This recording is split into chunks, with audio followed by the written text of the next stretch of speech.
ঝিনাইদহের এই রোডকে কেন প্যারিস রোড বলা হয় জানতে চাইলে দেখুন সম্পূর্ণ ভিডিও। আমি কিন্তু এখন দাঁড়িয়ে আছি ঝিনাইদহ জেলার একটি স্থানীয় জায়গা, যেটা হচ্ছে প্যারিস রোড। এই যে এইটাই কিন্তু হচ্ছে প্যারিস রোড। আমরা এখন প্যারিস রোড সম্পর্কে আমার শ্রদ্ধেয় স্যারের কাছ থেকে জানার চেষ্টা করব। আসসালামু আলাইকুম স্যার। ওয়ালাইকুম আসসালাম। স্যার, প্যারিস রোড সম্পর্কে যদি একটু কিছু তথ্য আমাদেরকে দিতেন। এই রোডের নাম হয়েছে প্যারিস রোড। এই রোডের নামটা যে প্যারিস রোড দিয়েছে, এই প্যারিস রোড নামটা কিন্তু এইখানে যারা ঘুরতে এসছে সেই দর্শনার্থীদের দেওয়া নাম। তো এই রোড সম্পর্কে আমি একটু বলি। এই ইউনিয়নের একজন চেয়ারম্যান ছিল, আলাউদ্দিন চেয়ারম্যান। এটা হলো ঝিনাইদহ জেলার সদর উপজেলার নলডাঙ্গা ইউনিয়ন।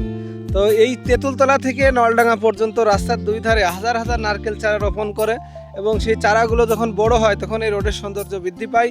এই সৌন্দর্য বৃদ্ধি পাওয়ার পরে বিভিন্ন দূরদূরান্ত থেকে মানুষ এসে এই সৌন্দর্য উপভোগ করে।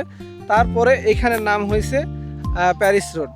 Paris road. তা আমরা এখন প্যারিস রোডেই ঘুরছি। স্যার, প্যারিস রোড হওয়ার মূল কারণ এটা হচ্ছে দেখতে আপনার ইউরোপীয় কোনো মানে প্যারিস রোডটা কি, এটা প্যারিসের যেমন সৌন্দর্য আছে, হ্যাঁ, সেই প্যারিসের সৌন্দর্যটা এখানে হয়তো কেউ না কেউ পেয়েছে এবং এইখানে নাম দিয়েছে প্যারিস রোড। আমরাও এটার নাম দিয়েছি প্যারিস রোড। তো সবাই যখন প্যারিস রোডই ডাকছে তখন এটা প্যারিস রোডই হয়ে গেছে।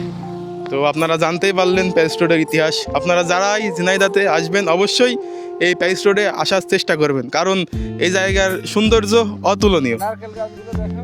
আর এই জায়গায় দেখুন সারি সারি কতগুলো গাছ।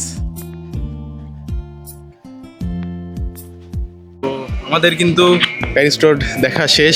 প্যারিস রোড সম্পর্কে আপনাদের অনেক কিছু জানানোর চেষ্টা করেছি। তো আজকের ভিডিও এ পর্যন্তই। সবাই ভিডিওটি দেখবেন, লাইক করবেন, কমেন্ট করবেন, শেয়ার করবেন, পাশে থাকা বেল আইকনটি বাজিয়ে দিবেন পরবর্তী ভিডিওর জন্য। তো সবাই ভালো থাকবেন, সুস্থ থাকবেন। আল্লাহ হাফেজ।